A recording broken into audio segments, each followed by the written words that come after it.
보스턴에 있는 코넬 신학교에서 있었던 이야기입니다. 신학교에서 설교하고 강의하는 헤이스턴 로빈슨이라고 하는 교수님이신데 이분의 이런 재밌는 예화 이야기가 하나 있습니다. 그 친구들 가운데 고서적, 옛날 서적이죠. 골동품이나 이 고서적을 이렇게 이렇게 수집하시는 이런 분이 계신다고 합니다. 그래서 전문가가 있는데 한 번은 이렇게 여러 친구들이 모인 자리에서 같이 얘기하다가 한 친구가 그러다고 합니다. 집을 정리하는데 짐이 너무 많아. 그러다가 발견한 것이 있는데 책이 한 거 있어서 우리 선조 때부터 계속 오던 책들이 많아서 버리는 과정 속에 참 희한한 책이 하나 있었는데 그 책을 버렸어. 무슨 책인데? 라고 한 책을 묻더니 무슨 성경책 같아 라고 하더라고요. 그런가 보다 했는데 그 고서적으로 찍어 묻습니다. 그래? 무슨 성경책인데 어떤 책이길래 버렸어? 했더니 그 친구 하는 말이 굉장히 많이 나이 갔어. 오래된 책인데 구텐베르그인가? 이런 사람이 인쇄한 거래. 그 말을 듣더니 옆에 있던 친구가 깜짝 놀라면 구텐베르그? 너 그 사람 누군지 알아? 그 사람이 인쇄한 책이라면 그게 얼마짜리인지 알아? 그러는 거야. 근데 그 책 쓰면 없을 거야. 왜냐면 그거 보니까 굉장히 낙서가 돼 있어가지고 볼 수도 없어. 무슨 낙서요? 보니까 거기 루터인가 마틴 루터 이상한 사람이 하도 낙서했어. 그 책 읽지도 못해 라면서 버렸다는 것입니다. 옆에 있던 이 친구가 기절할 뻔했습니다. 그 책이 얼마나 소중하고 얼마나 귀한지 가치를 몰랐다는 거죠. 구텐베르그라면 인쇄기를 발명했던 첫 번째 사람이었고 그 사람이 인쇄한 책이라면 얼마나 큰 값어치였겠습니까? 거기다가 그 책을 직접 종교 개혁자였던 마틴 루터가 거기다가 분명 여러 가지 읽으면서 했던 그의 서적이 피체가 있다면 정말로 지금의 돈으로 환산한다면 아마 그 값어치를 알 수 없을 정도로 굉장히 큰 가치가 나왔을 것입니다. 이와 같은 명품을 알아보지 못한 이 사람, 그래서 이것을 쓰레기통에 던져버렸던 사람, 가다 보면 우리가 이런 행동들을 하지 않나 생각됩니다. 아무리 귀한 것일지라도 가치를 모르면 우리에게 그 의미가 없습니다. 그 가치를 모르면 그것이 하나의 좋은 모양이 있을 수 있고요, 즐거운 시간일 수도 있고, 우리가 보기에 좋은지 몰라도 우리에게 그 의미가 없다는 것입니다. 왜냐하면 그 가치를 알고 의미를 알 때 그것은 소중한 우리가 소유한 축복과 그거에 따른 기쁨이 함께 있기 때문에 그렇습니다. 그것을 우리가 누리지 못하고 쏟아버리게 된다면 이 세상에 아까 그 책을 버렸던 그 사람처럼 아주 어리석은 그런 사람이 될 것입니다. 하나님의 은혜도 마찬가지라고 생각합니다. 하나님께서 우리에게 주신 것은 다 귀하고 아름다운 것입니다. 좋은 것입니다. 구원을 말할 것도 없고요. 구원을 비롯해서 우리가 가지고 있는 모든 것, 그분의 약속과 우리 앞에 있는 생명, 심지어 우리 주변에 있는 사람들, 이 모든 것들을 하나하나 생각해 보면 이것이 다 우리에게 귀하고 소중한 것이라는 것입니다. 귀한 지혜이고 또 하나님으로부터 온 것임에도 불구하고 이것을 우리가 바르게 믿고 그리고 간직하고 그 의미를 깨닫지 못한다면 아무리 좋은 것일지라도 우리에게 아무런 의미가 없을 것입니다. 이런 면에서 우리가 인생을 살아가면서 하나님의 은혜를 받는 거 중요합니다. 은혜 받는 거 소중하고 받기를 원해야 합니다. 그런데 더욱더 중요한 것은 그 받은 은혜를 얼마나 내가 의미 있게 그것을 간직하고 그 의미를 우리가 누리며 이 땅 가운데 살아가냐는 것입니다. 그 은혜 속에 담겨져 있는 그 축복이 나의 삶 속에 나의 것이 될 때에 그것이 나에게 복이 되는 것이고 그것이 바로 이 땅에서 하나님의 사람답게 살아가는 비결이 될 수 있기 때문에 그렇습니다. 아멘. 오늘 우리의 죄를 담당하시고 십자가에 죽으신 예수님을 부활을 기뻐하는 그런 주일로 기념하며 지키는 주일입니다.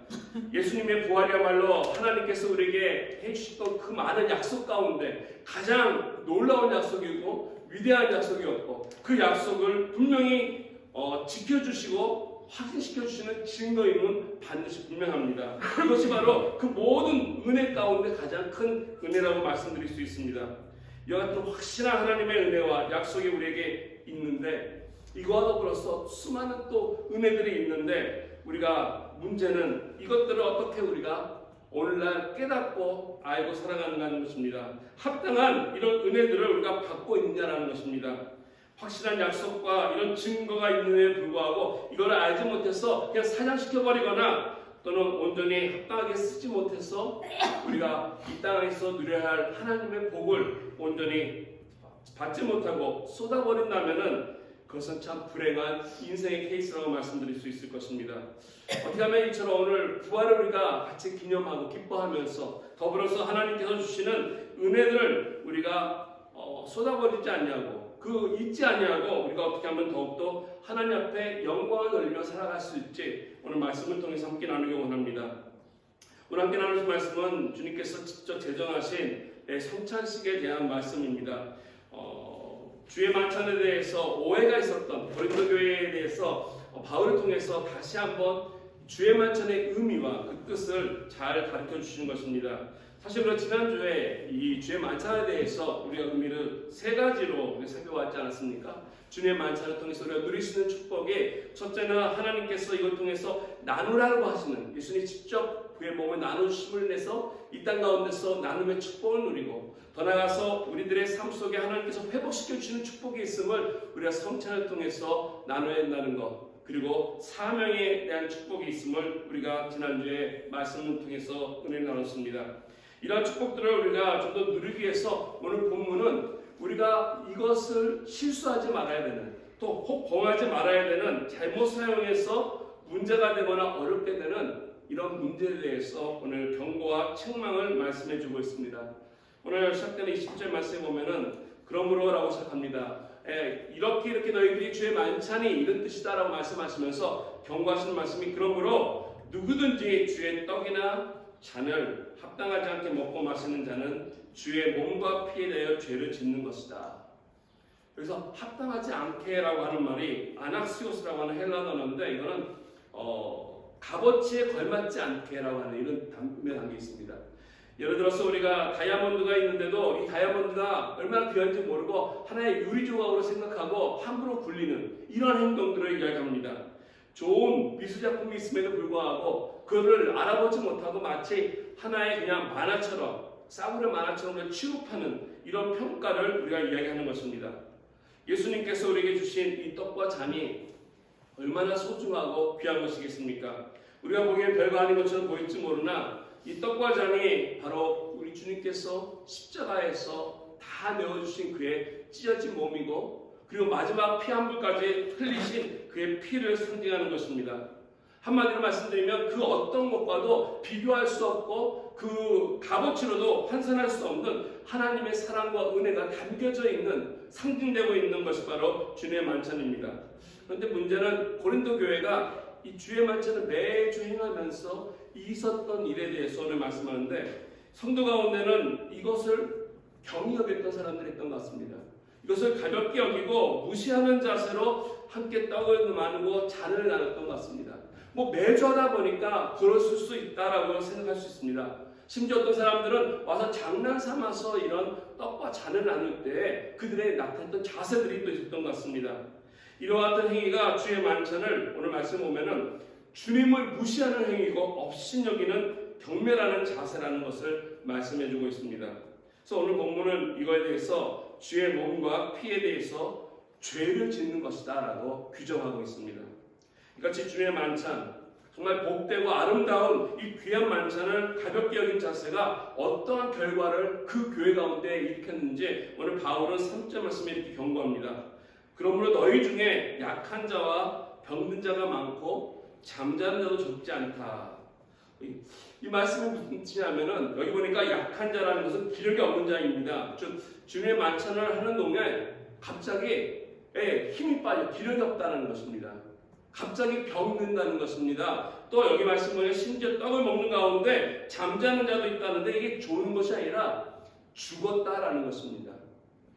다른 말로 하면 어떤 수업가들은 설마 그럴까? 근데 초대교회는요 우리가 생각하지 못했던 상상하지 못했던 또는 설마 하는 이런 일들이 있었다는 것입니다.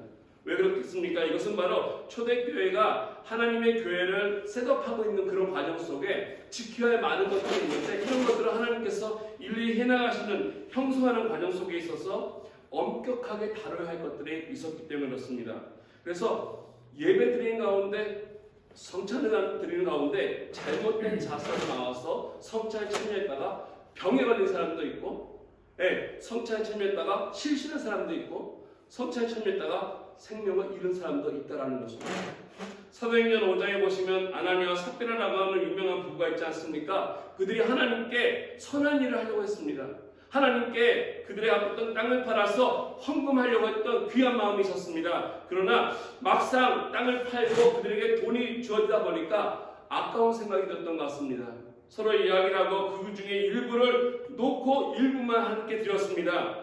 자기가 판 땅이기 때문에 자기가 마음대로 할 수 있고 일부 드려도 사실 상관이 없지 않겠습니까? 이것이 무슨 문제가 되겠습니까? 오늘날 그렇게 하는 사람들이 얼마나 많습니까? 본인들이 약속하고도 지키지 못하는 사람들, 여러 가지 여건이 안 돼서 하지 못하는 사람들 충분히 이해할 수 있으나 하나님은 이것을 매우 시리우스하게 굉장히 중요하게 다뤘다는 것을 우리 성경에서 알 수 있습니다. 그 사람들이 하나님 앞에 나와 선한 일을 하고 즉 그들이 헌금하고 죽었습니다. 하나님을 속였기 때문에 그들의 들것을 실려나가게 되었다라고 성경은 얘기하고 있습니다. 왜 하나님께서 이처럼 초창기 때 교회에게 엄격하게 이런 일들 가운데 이런 일들을 했겠습니까? 왜냐하면 이런 것들을 그냥 무시하게 되면 그냥 방관하게 되면 질서가 무너지기 때문에 교회 안에서 하나님께 드려진 예배 가운데 질서가 있는데 이러한 질서들이 하나님 앞에 얼마나 소중하고 중요한지를 알려주시기 위해 이것을 미리 방지하기 위해서 하나님께서는 그 당시 임재하시고 나타나신 것입니다.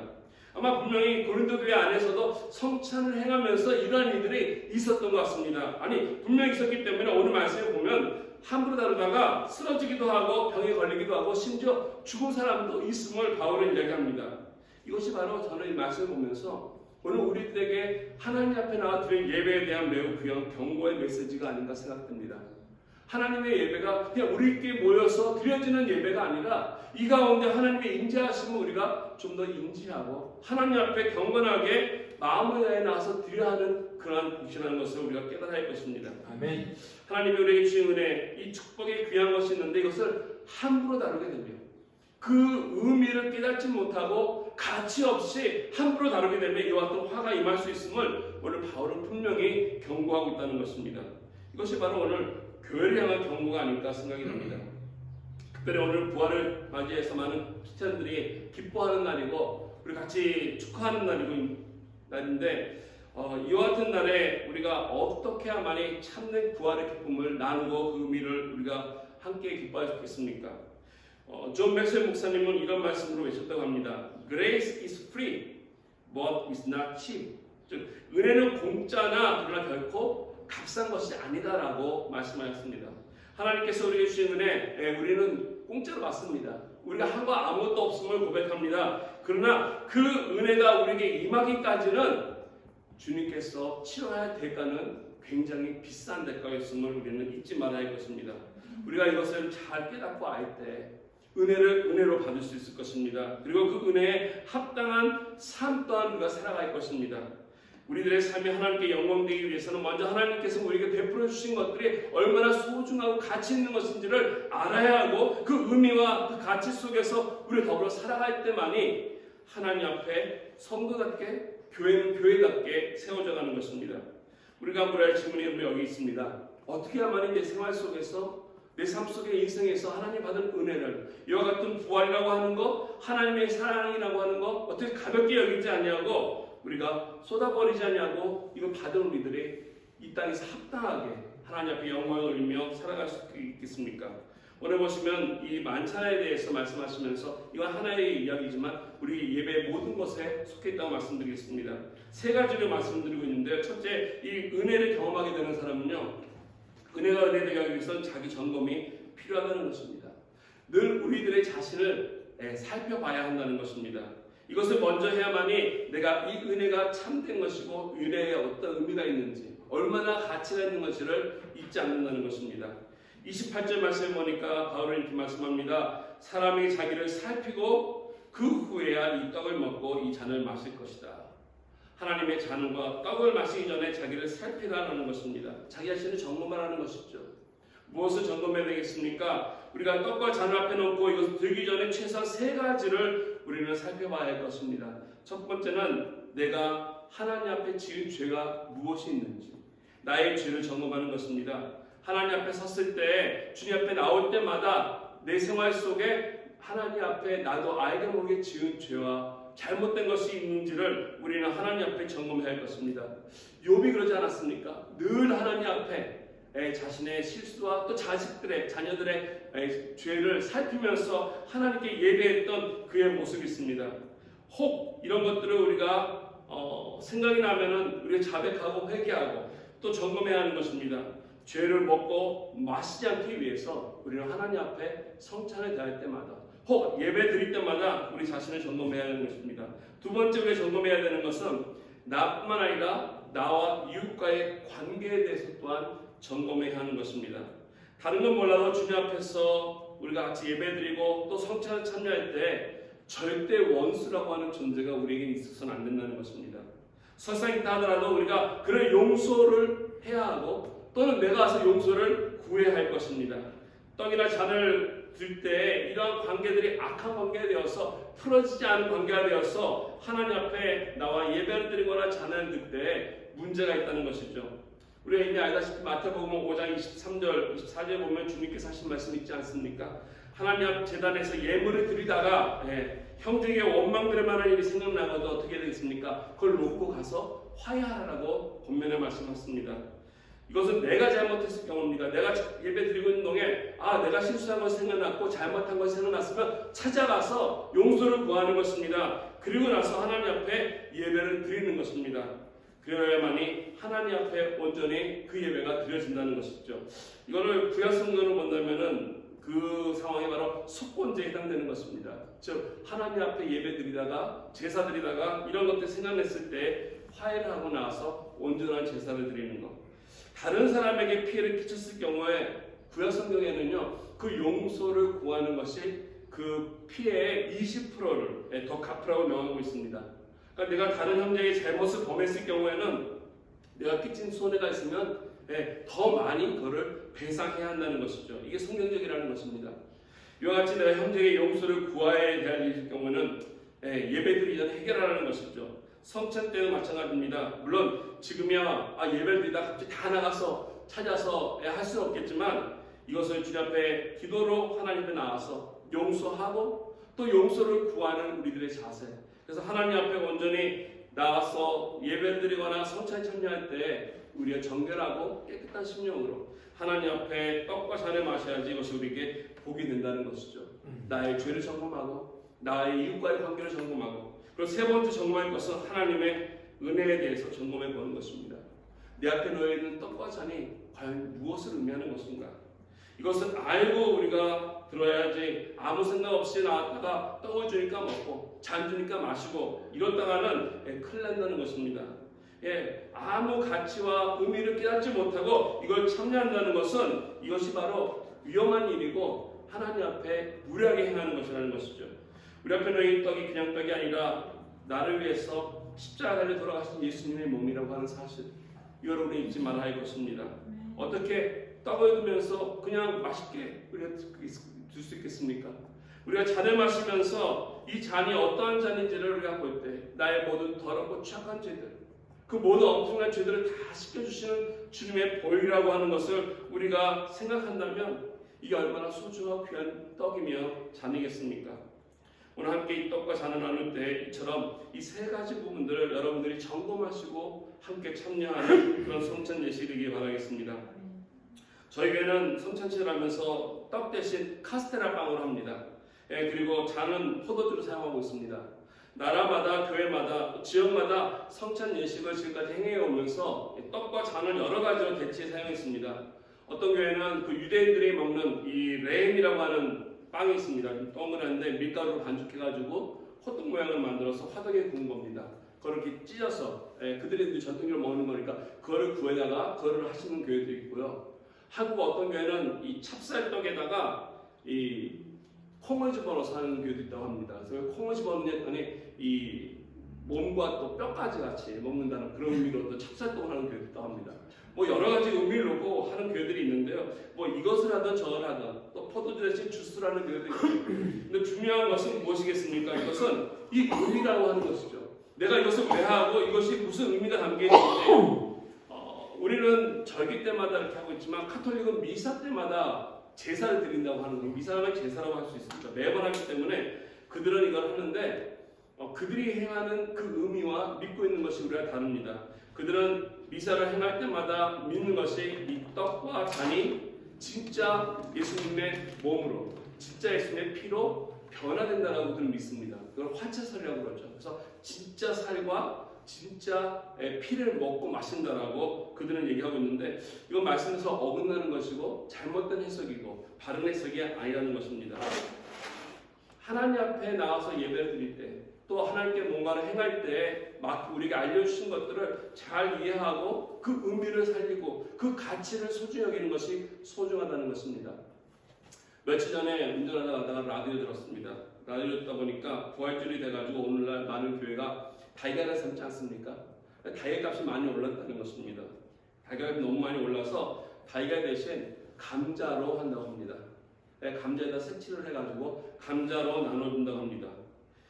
부활절에 이 부활의 의미를 잃어버린 것이죠. 왜 그냥 의미는 없어지고요, 행위만 남는 것이에요. 의미는 없어지고 행위만 남는 것. 부활절이면 왜 계란을 먹는지, 왜 계란을 나눠주는지 그 의미를 잃어버렸기 때문에 대체할 수 있는 거 비싸니까 감자로 하는 것입니다. 아마 오늘도 계란을 준비한, 달걀을 준비한 많은 교회들은 같이 여러 많은 성도들이 계란을 드실 것입니다. 그런데요, 이 계란은요, 교회에서 우리가 먹기 위해서만 나눠주는 것 절대 아닙니다. 우리가 먹으려고 하는 것이 아니라 이 계란은 교회에서 왜 나누냐면 부활을 믿지 않는 다른 사람들에게 전도하기 위해서 나눠드리는 것입니다. 여러분이 드시는 것이 아니라 교회에서 계란을 나눠주기 위한 것은 부활을 알리고 전하기 위해서 나눠주는 것입니다. 내가 그런 의미도 모르고 아무래도 오늘 많은 분들이 교회에서 예배 끝나고 나서 계란 맛있게 드실 것입니다. 계란이 비싸니 감자로 대신한다고 하는 이런 행위처럼, 이런 관습만 남아있는 것, 이런 것들이 바로 원래 진정한 의미를 알지 못하기 때문에 아닌가 생각됩니다. 계란을 왜 나눠주는지 제가 유래 찾아봤더니 정확한 유래는 없습니다. 근데 보니까 여러 가지 전설들이 있는데 초대교회는 지키지 않았다는 것입니다. 적어도 초대교회는 행하지 않았다는 것입니다. 알게 모르게 이스라엘 사람들의 6월절이 봄이라고 하는 계절과 잘 맞물렸기 때문에, 우리가 봄이지 않습니까 지금? 그래서 메소포타미아 그 지역에서는 예전에는 그런 전례가 있다고 합니다. 계란을 이 봄이 시작을 알린다고 해서, 겨울을 깨고 세상이 날 때 봄을 알린다고 해서 이 계란으로서 그 계절을 알리기 위해 계란을 먹었다고 합니다. 이것을 이제 우리 어느 순간에 교회가 도입을 해서 그리스도의 부활을 상징한다고 해서 하기 시작했다고 한다는데, 사실 부활이 아니라 부화죠. 부화가 되는 건데, 그래서 우리가 어떤 것을 교회가 하든지 간에 그 의미를 잘 알고 해야 한다는 것이죠.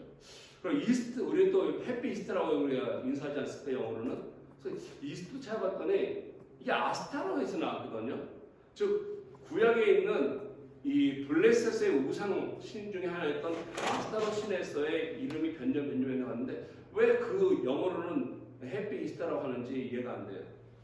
스페인어는 그냥 펠리세 파스쿠아, 6월절이라고 얘기하면, 그래서 기쁜 6월절 지낸다 이렇게 인사를 하는데, 그래서 그 찾아봤어요. 근데 초창기 때는 부활절을 지키지 않았어요. 매 주일이 부활절이었어요. 그러니까 안식일날을 안 지키고 그 후로부터 모이기 시작한 것이 바로 예수님이 부활하신 날을 기념하기 위해서 주일날 모이기 시작한 것이, 그게 부활절이기 때문에 따로 부활절을 지킨 이유가 없다는 것이죠. 그럼에도 불구하고 시간이 지나면서 이것이 하나의 예식이 되고 행위가 되고 이 전통이 되다 보니까 이러한 것들만 남고 의미를 잃어버려서 오늘날 크리스마스는 크리스찬들이 성탄절을 지킨다고 하면 나무를 하고 지켜놓고서 서양 사람들이 즐기는 것이고, 교회 다니지 않는 사람도 이 부활주간에 고난주간에 아무 의미 없이 바깥으로 열심히 나가고 또 열심히 계란을 먹으면서 왜 그걸 먹는지 알지 못하고 하는 이 세상 속에서 참된 의미와 가치를 잃어버리고 있는, 여기에 우리 또한 같이 동조해서는 안 될 것입니다. 그래야만이 정말 우리가 참된 부활을 다시 한번 깨닫고 그 의미를 되찾고 하나님 앞에 소중하게 지키는 부활이 될 것이고, 기뻐하는 부활이 될 것이고, 이 부활이 참된 나의 소망이 될 것입니다. 오늘 하나님께서는 저와 여러분들의 귀한 식탁으로 초대하시면서 이 성찬 예식뿐만 아니라 예배를 드릴 때마다 귀한 자리로 우리를 인도해 주십니다. 하나님 앞에 나와서 예배 드릴 때마다 그냥 앉았다 돌아가는 것이 아니고 성찬을 할 때마다 그냥 떡을 먹고 마시고 그냥 돌아가는 것이 아니라 예수님이 누구신지, 왜 이것이 소중한지, 무슨 의미가 있는지를 우리 스스로 점검하면서 여기에 대해서 합당한 영광을 돌리고 합당한 예배를 드릴 때 그것이 진정으로 값진 하나님 앞에 영광이 되고 우리에게 복이 되는 것입니다. 그러므로 우리가 이런 은혜를 쏟아붓지 않고 잊지 않으려면 먼저 우리 자신을 점검하는 것입니다. 두 번째 해야 되는 것은 오늘 바울의 말씀에 보면은 바른 경고의 말씀인데요. 이 경고에 귀를 기울여야 한다는 것입니다. 하나님께서 우리에게 경고하실 때에는 그만한 이유가 있습니다.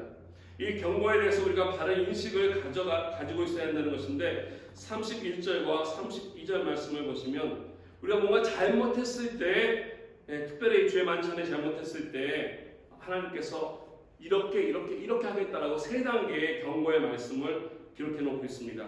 32절 먼저 보시면 이렇게 나옵니다. 우리가 우리를 살폈으면 판단을 받지 아니하였다라고 말씀합니다. 우리 한국 성경에 여기 보니까 우리를 살폈으면이라고 번역이 되어 있는데 다이크리너라고 하는, 살피다라고 하는 말이 다이크리너라는데 이게 사실은 저지한다라는 거죠. 막는다 또는 판단한다라는 뜻입니다. 뭔가 내가 어떤 일을 하고 있을 때, 행위하고 있을 때 이것이 내 스스로 점검하면서 이건 잘못된 것이다라고 깨달았을 때 스스로 이거 깨닫게 되면은 이거 너무 좋은 것입니다. 멈추는 것이죠. 잘못됐기 때문에 이거 멈춰야지 하고 거기서 스톱하는 것입니다. 주의 만찬의 경우 마찬가지입니다. 내가 만찬하면서 뭔가 잘못됐다는 것을 깨달았을 때 멈추고 그걸 바로잡는 것, 하나님의 경고의 음성을 듣는 것이라는 거죠. 근데 이것을 내가 깨닫지 못하고 더 나가면은 두 번째 경계가 나오는데 두 번째 단계 32절입니다. 우리가 판단받는 것은 주께 징계를 받는 것이니 얘기하면서 이는 우리로 세상과 함께 정죄함을 받지 않게 하려 하십니다. 31절 말씀에서는 우리가 우리 스스로를 판단하는 거죠. 내가 예배를 드리면서 뭔가 잘못되어 있다는 거, 내 마음이 잘못되어 있구나, 내 자세 잘못되어 있구나, 또 성찬에 참여하면서 이런 의미를 내가 깨닫지 못했구나 또 알아가는 거, 이 단계인데 두 번째는 주님께서 나를 판단하는 것입니다. 내가 스스로 잘못 깨닫는 것이 아니라 하나님 앞에서 하나님이 우리를 판단할 때는 징계가 임한다는 것이죠. 이 아픔이 있고 고통이 있고 배움이 있습니다. 그럼에도 불구하고 이와 같이 내가 스스로 깨닫지도 못하고 이런 어려움을 당했음에도 깨닫지 못하면 세 번째 단계로 32절 마지막 부분에 언급된 것처럼 세상과 함께 정죄함을 받는다는 것입니다. 그 심판이죠.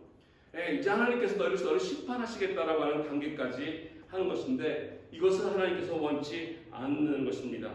우리에게 먼저 경고하셔서 우리가 스스로 깨닫게 하시고 이걸 스스로 깨달아서 하나님 앞에 은혜로 회복되기를 원하시고 또 하나님의 말씀을 읽는 중에 묵상하는 중에 말씀을 듣는 중에 잘못된 것을 알고서 고백하며 나가는 것, 이 자세가 소중한 것인데 이러한 깨달음을 주시는 시간 통해서 말씀을 통해 선택하시고 성령을 통해서 우리 마음속에 확신해 주시는 과정이 있다는 것입니다. 이것이 바로 가장 좋은 우리의 하나님 앞에 경고의 단계입니다. 우리가 잘못을 했을 때 우리의 잘못을 시인하고 인정하는 것 소중합니다. 우리가 말씀 보던 중에 또는 설교 듣던 중에 묵상하는 중에 이것이 내가 잘못된 생각이었구나 또 잘못된 자세였구나 행동이었구나 하는 것을 깨닫는 것 이것이 바로 소중합니다. 그렇지만 이걸 무시해버리면 그 다음에 징계를 하신다는 것입니다. 그리고 더 나아가서 이 징계가 없을 때에는 징계가 지나간다면은 나가 자유롭다라고 하는 착각을 일으킨다면은 문제가 된다는 것이죠. 징계를 한다는 것은 하나님이 우리를 사랑하시기 때문에 하는 것입니다. 이것은 아직도 우리가 희망이 있다는 것이고요. 소망이 있다는 것입니다. 아직 가능성이 있고 돌이킬 수 있는 찬스가 있다는 것을 말씀합니다. 그러나 징계를 하셨음에도 불구하고 내가 깨닫지 못하고 벗어나게 되면 그때는 하나님께서 심판으로 다루신다는 것입니다. 이것이 바로 언제부터인지 하나님 더 이상 말씀하지 아니하시고 내 마음속에 음성 들리지 아니하고 하나님도 간섭도 없고 뭔가 더 자유롭게 내가 하는 것 같다고 했을 때 이것이 바로 위험한 순간이라는 것입니다. 하나님께서 우리에게 기회를 주시고 돌아오기를 원하시고 또 하나님의 징계를 통해서라도 우리의 사랑을 받기 원하시는데 이것이 없을 때는 우리는 하나님의 은혜를 저버리게 되는 행위고 그러한 삶으로 살 수밖에 없다는 것입니다. 이런 면에서 우리가 하나님의 은혜를 저버리지 않고 바르게 살기 원한다면 늘 우리 자신을 점검하고 또 하나님께서 말씀을 통해 주시는 경고의 말씀들을 우리가 깨닫고 바른 자세로 나가야 하면서 돌이켜야 할 것입니다. 마지막 세 번째로 은혜가 은혜되기 위해서는 우리가 필요한 것이 있는데 이것은 바로 하나님의 바른 자세가 있어야 할 것입니다.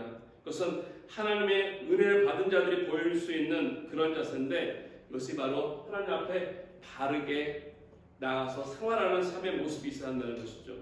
우리 33절 모습 말씀에 보면은 이렇게 말씀하고 있습니다. 바울은 그런즉 내 형제들아 먹으러 모일 때에 서로 기다리라라고 말씀합니다.